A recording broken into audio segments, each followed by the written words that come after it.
Hello views, আসসালামু আলাইকুম। কেমন আছো তোমরা সবাই? আলহামদুলিল্লাহ অনেক বেশি ভালো আছি। তো আজকে আমি কয়েক রকমের ভর্তা বানাবো বাসায়, তোমাদের সাথে অবশ্যই শেয়ার করবো। অবশ্যই তোমরা আমার ফুল ভিডিওটি দেখার চেষ্টা করবে। তুমি আগে থেকে কিছু পেঁয়াজ এবং রসুন আর কাঁচামরিচ সুন্দর করে কেটে এবং ধুয়ে নিয়েছি। এটা আমি অল্প তেলে ভেজে নিব, যেহেতু আমি কয়েক রকমের ভর্তা করব। এর জন্য আমি এখানে বেশ কিছু পেঁয়াজ কাঁচামরিচ রসুন নিয়েছি, যাতে আমি পরিমাণ মতো করে প্রত্যেকটা ভর্তার ভিতরে দিতে পারি। অবশ্যই তোমরা দেখতে থাকো। তো আমার এখানে পেঁয়াজগুলো ভাজিয়ে নেওয়া হয়ে গেছে। এবার আমি বাদাম ভর্তা করব প্রথমত। যাই হোক, বাদামগুলো আমি অল্প আজে ভেজে নিয়েছিলাম। তোমরা পারলে তেলেও ভেজে নিতে পারে। বাদামের ভিতরে কিন্তু অতিরিক্ত তেল থাকে, এর জন্য আমি বাদামগুলো আর তেলে ভেজে নিয়ে নিই, যার কারণে আমি বাদামগুলো শুকনো কড়াইতে ভেজে নিয়েছি। আর এই বাদাম ভর্তাটা মূলত আমি করব শুকনো মরিচ দিয়ে। শুকনো মরিচ দিয়ে কিন্তু বাদাম ভর্তা করলে অনেক বেশি মজা হয়। ভর্তার প্রশংসা সব জায়গায় আছে, কারণ ভর্তা যদি মনের মতো হয় তাহলে আর মাছ মাংসের প্রয়োজন হয় না। ভর্তা দিয়ে কিন্তু এক প্লেট ভাত পুরো খেয়ে ফেলা যায়। যাই হোক, তো আমার কিন্তু আগে থেকেই বাদাম ভর্তা খুব পছন্দ। গরম ভাতের সাথে বাদাম ভর্তা বেশি ঝাল করে কিন্তু অনেক মজা লাগে। আমার এখানে বাদাম ভর্তাটা করা শেষ হয়ে গেছে। আমি এখানে ধনের পাতা ভর্তা করব। এর জন্য আমি পরিমাণ মতো রসুন, পেঁয়াজ আর কাঁচামরিচ নিয়ে নিয়েছি।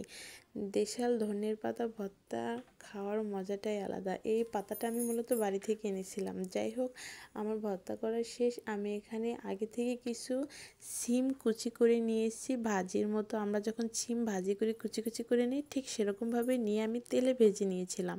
আর এইখানে ওই একই রকমভাবেই আমি রসুন, পেঁয়াজ, কাঁচামরিচ পরিমাণ মতো দিয়ে নিয়েছি। অবশ্যই কিন্তু পরিমাণ মতো দেওয়ার চেষ্টা করবেন।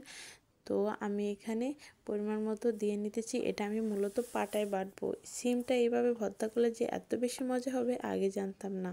তো আমার সিম ভর্তা করা শেষ। আমি এখানে আগে থেকে বেগুনগুলো ভেজে নিয়েছিলাম হালকা হলুদ আর লবণ দিয়ে। সুন্দর করে ভেজে নেওয়ার পরে আমি এখানে শুকনো মরিচ দিয়ে সুন্দর করে লবণ দিয়ে ডলে নিতেছি। আর বেগুন ভর্তার সাথে কিন্তু শুকনো মরিচ দিলে খুবই মজা লাগে। শুকনো মরিচের বেগুন ভর্তা খেতে কিন্তু খুব দারুণ লাগে। যাই হোক, ভর্তার কালারটা দেখো কত সুন্দর লাগতেছে। যতটা না কালার সুন্দর লাগছে, তার থেকেও বেশি দ্বিগুণ মজা হয়েছিল ভর্তাটা খেয়ে আমরা তো সবাই ফিদা হয়ে গেছি। যাই হোক, শেষের দিকে ভর্তাটা নিয়ে আমরা কাড়াকাড়ি মারামারি করে দিয়েছিলাম। তো আজকে কিন্তু আমাদের সবচেয়ে বেস্ট খাবার ভর্তা রেসিপি। আর ভর্তা দিয়ে ভাত খাওয়ার কিন্তু মজাই আলাদা, তা আবার সবাই মিলে একসাথে খাবো। তো আমার এখানে বেগুন ভর্তাটা করা প্রায় শেষ। আর আমি এখানে করব পেঁয়াজ ভর্তা। এর জন্য আমি 3টা পেঁয়াজ ঝুরি ঝুরি করে আগে থেকে কেটে নিয়েছিলাম। অবশ্যই কিন্তু ঝুরি ঝুরি করতে হবে। তো শুকনা মরিচ দিয়ে দিলাম, লবণ আর হচ্ছে গিয়ে সর্ষের তেল।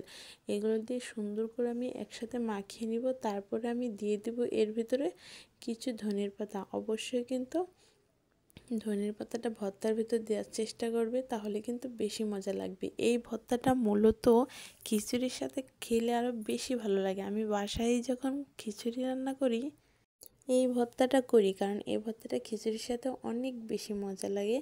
তো আমি এখানে সর্ষে নিয়েছিলাম। তো সর্ষে ভর্তা করব। সর্ষে ভর্তাও কিন্তু আমার কাছে খুব ভালো লাগে। সর্ষের যে একটা ঝাঁস বের হয় ভর্তা থেকে, ওইটা তো আরও বেশি জোস লাগে। যাই হোক, তো আমার কয়েক রকমের ভর্তা করা প্রায় শেষের দিকে। এখন আমরা সবাই মিলে আমরা এখন ভর্তাটা পরিবেশন করব। যাই হোক, গরম গরম ভাতের সাথে বা খুদের ভাতের সাথে এটা খেলেই হয়। দেখো ভর্তাগুলো কতটা লোভনীয় হয়েছে, দেখার মতোই। আমি এখানে আগে থেকেই সাদা খুদের ভাত রান্না করে নিয়েছি।